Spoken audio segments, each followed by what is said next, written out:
sejam muito bem-vindos a mais um vídeo aqui no meu canal. Bom, galera, o vídeo de hoje é um vídeo muito legal, mais um vídeo de rotina de estudante. Hoje eu estou iniciando uma matéria, na verdade eu nem estou iniciando, já iniciei ontem, né? Que é sobre didática aplicada à enfermagem. Vou mostrar pra vocês aqui no meu caderno as partezinhas que eu já anotei. Ontem eu fiquei estudando até umas 8h30, mais ou menos. Chega um certo tempo que os olhos da gente já começam a arder, né, gente? Ainda mais pelo fato de que eu já trabalho com o computador o dia todo. Enfim, bora pro vídeo, porque senão a gente fica enrolando demais aqui e perde muito tempo, tá?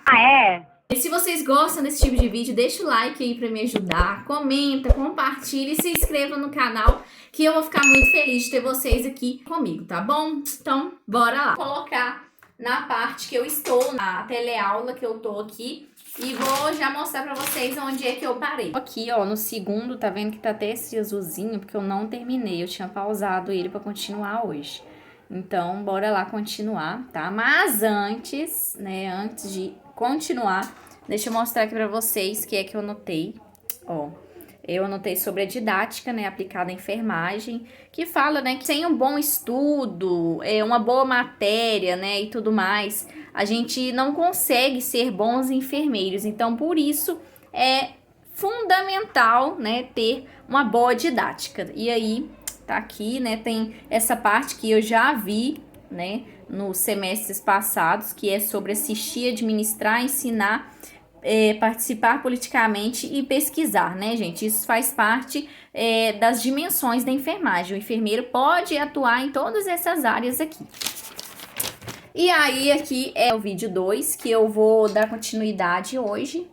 Então, vocês vão acompanhando aí comigo. Gente, olha o desenho que eu fiz. Poder tentar copiar, né, o símbolo da enfermagem, mas assim, não saiu 100% não, mas tudo bem, tá? Então, é isso. Na Guerra da Crimeia, né, então ela junto com 38 mulheres, ela organizou o hospital com 4.000 soldados internos e reduziu a mortalidade para 2%. 40 morriam. Depois que ela instituiu, né, várias intervenções lá, né, no hospital de guerra, apenas 2 soldados morriam. Então, olha a importância da Florence em todo esse contexto. Então, no retorno da Guerra da Crimeia, o que aconteceu? O governo, né, na verdade, acho que nem era governo, na verdade, né, naquela época, mas toda a questão dos governantes. So say, highs and lows, highs and lows.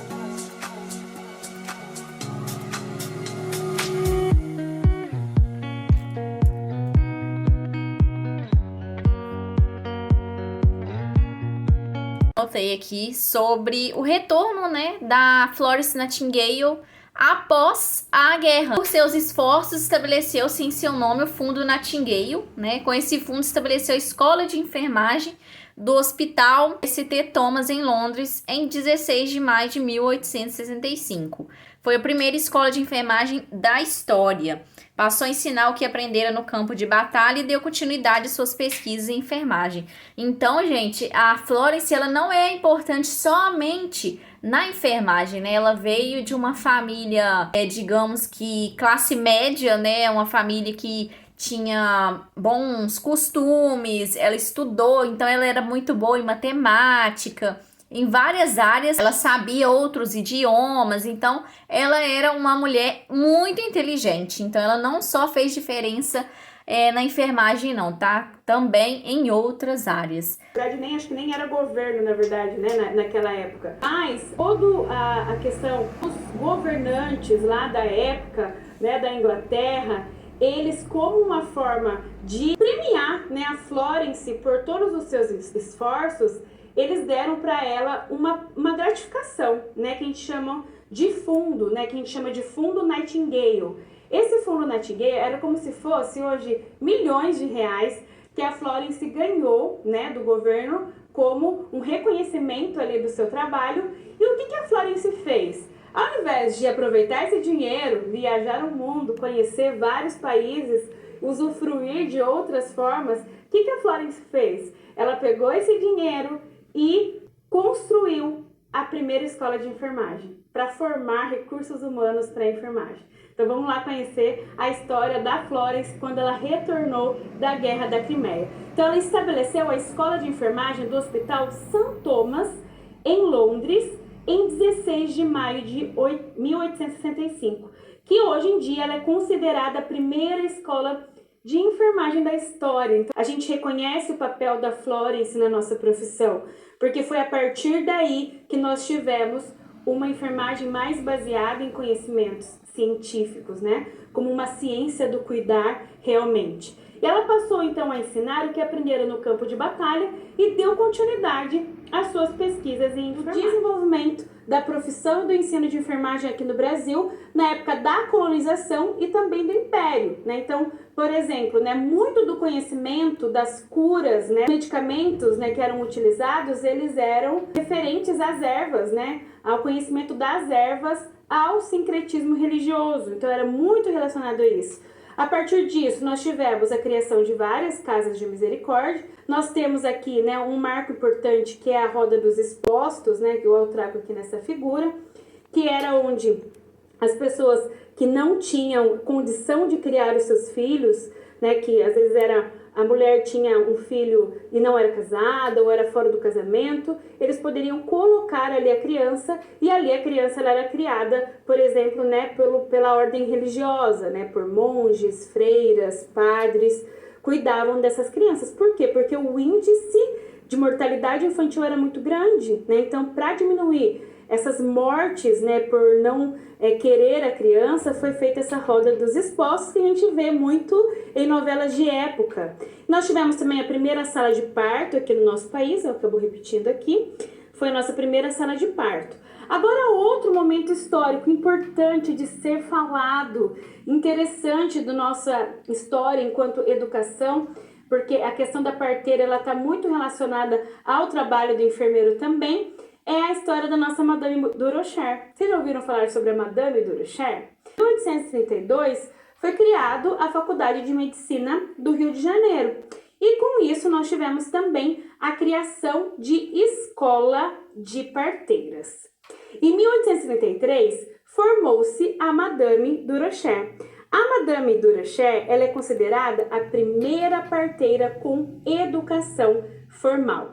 E olha que interessante, né? Então ela tem um marco histórico, principalmente quando a gente fala, né, da enfermagem obstétrica, a gente fala sobre a Madame Durocher, porque ela foi considerada a primeira parteira com formação, né, com uma formação profissional lá na época, né, 1833. A profissão parteira sempre existiu, mas não tinha o quê? Essa formação, né, profissional da parteira. E o que era interessante da Madame Durocher? O seu estereótipo.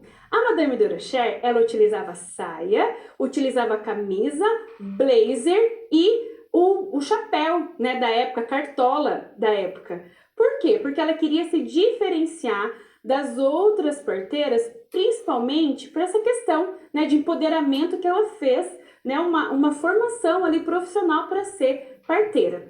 E ela tinha essa concorrência diretamente com o público masculino, né, com os médicos que se formavam. A gente sabe que naquela época as mulheres, infelizmente, a gente não tinha tanta abertura como nós temos nos dias de hoje. Tinha muito machismo, né, tinha muito faltas de oportunidades mesmo para exercer a profissão. Então a Madame Durocher, ela escolheu se vestir dessa forma para poder ganhar, né, de certa forma, um pouco de respeito na época. Então ela utilizava a cartola, utilizava uma camisa social, um blazer preto e saia, e ela ia atender, né, os seus pacientes. Gente, agora eu tô na parte aqui do início da história da enfermagem no Brasil. Gente, essa câmera. Agora a gente vai falar um pouquinho sobre a Ana Nery, né, que fez a enfermagem, né, com os recursos aqui do Brasil mesmo. Ana Justina Ferreira Nery, né, gente? E ela ficou viúva muito cedo.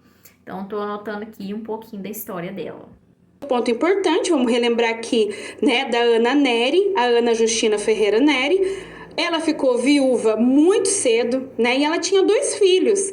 E esses filhos filhos, eles foram o quê? Convocados para a Guerra do Paraguai. O que a Ana Nery fez? A Ana Nery falou, eu não vou ficar longe dos meus filhos não, você tá louco, eu vou lá voluntariamente, eu vou me cadastrar para participar, né, da Guerra do Paraguai. Dessa forma eu ajudo os feridos de guerra, né, fico na enfermaria e ao mesmo tempo eu fico perto também dos meus filhos. Então a Ana Nery, né, ela teve um papel importante na Guerra do Paraguai, trabalhou, desenvolveu muito bem, né, todo o seu trabalho, então ela é considerada como a nossa precursora da enfermagem aqui no Brasil. Eu acabei de colocar aqui a parte sobre a escola de enfermagem da Ana Nery, né? Então eu anotei aqui que ela foi fundada por iniciativa do médico e pesquisador e também sanitarista Carlos Chagas, com apoio da Fundação Rockefeller. Acho que é assim que fala, né? Que em 1921 havia enviado ao Brasil uma missão técnica de enfermeiras, chefiada por Ethel Parson. Em 1926 foi criada a Associação Brasileira de Enfermagem, né? Que a gente chama aí de ABEM, tá? E aí padronizou o ensino. Interessante a gente entender esse contexto, né? O Carlos Chagas, ele é um médico muito conhecido, né? Quando a gente fala em doenças de Chagas, é esse Carlos Chagas.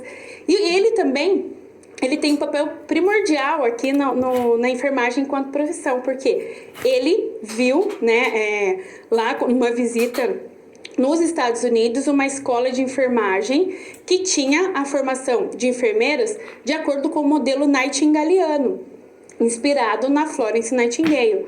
E ele pegou e falou, nossa, que interessante essa formação, preciso levar isso para o Brasil. E foi diante dessa visita, dessa experiência, que ele trouxe, né, toda a sua bagagem para formar a primeira escola, que era a escola de enfermeiros, que depois formou a escola de enfermagem Ana Nery, né? Então a gente tem esse papel aí do Carlos Chagas, uma figura importantíssima também no nosso contexto de enfermagem enquanto profissão. Em 1926 foi criada então a Associação Brasileira de Enfermagem.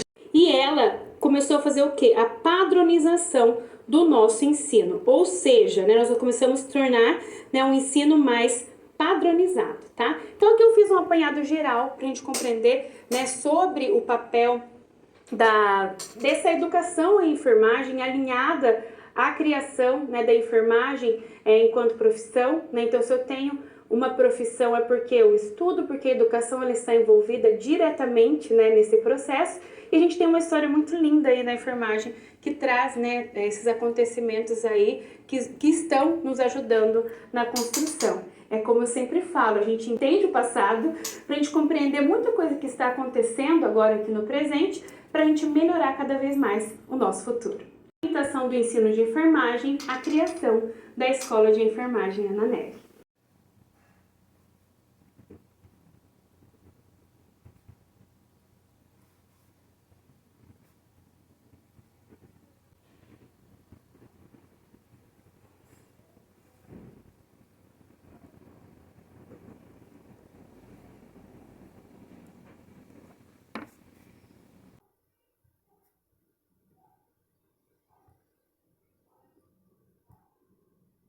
Setembro de 1890, instituiu a profissão e o curso de enfermagem.